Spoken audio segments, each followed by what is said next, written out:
So, when you think about Bitcoin, what comes to mind? Probably price charts, right? Maybe the idea of digital gold. But today, we're going to pull back the curtain and look at a hidden layer that is, arguably, way more important: the incredible, diverse developer ecosystem that actually makes the whole thing run. All right, let's just jump right in with a question for you. When you picture the software that runs the Bitcoin network, do you imagine it as, just one single program? And look, for most people, the answer is probably yeah, of course. And that's a totally fair assumption. But the reality? Well, it's so much more complex, and honestly, way more interesting than that. So let's start unpacking this big misconception. We're going to go beyond this idea of a single program and really explore the amazing software ecosystem that's working just beneath the surface. And to really get it, you have to start at the beginning, with the original blueprint. So let's talk about the foundational piece of software known as Bitcoin Core. Now pay close attention to that term, reference implementation. See, Bitcoin Core isn't the Bitcoin program. It's more like the master template. It's the original, written in C++, that sets the standard for how the network's rules are enforced. But, and this is the key, it's just the starting point. Because from that one blueprint, the story just explodes into what's basically a massive toolbox for any builder out there. We're about to dive into this incredibly diverse world of developer libraries that makes it all possible. This is the big idea I want you to take away. You've got to stop thinking of Bitcoin as just one piece of software and start seeing it for what it is: a platform. A platform that comes loaded with this amazing toolkit that lets pretty much any programmer get started building.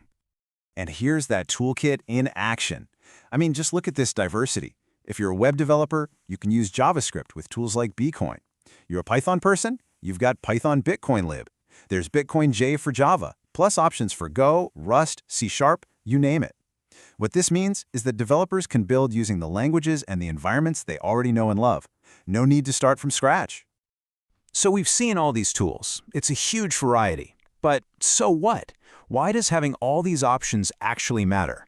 Well, it all boils down to the power of choice. And the scale here is really significant. We're talking about at least 8 major programming languages that have their own dedicated, solid toolkits for building on Bitcoin. This isn't some tiny niche corner of the developer world. This is a broad, open, and super accessible landscape. And this variety has some massive benefits.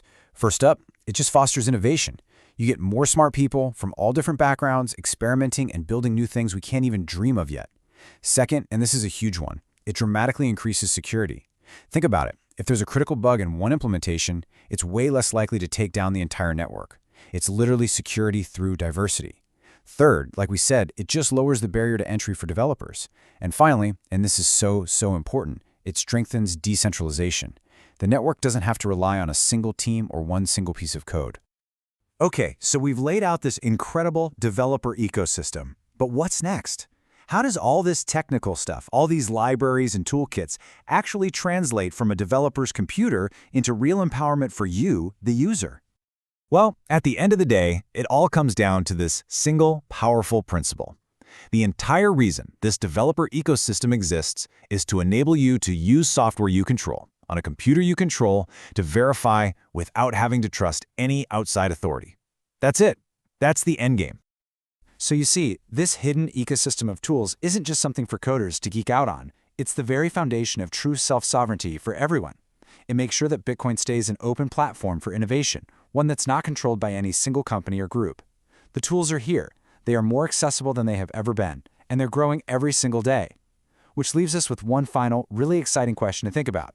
What will be built next?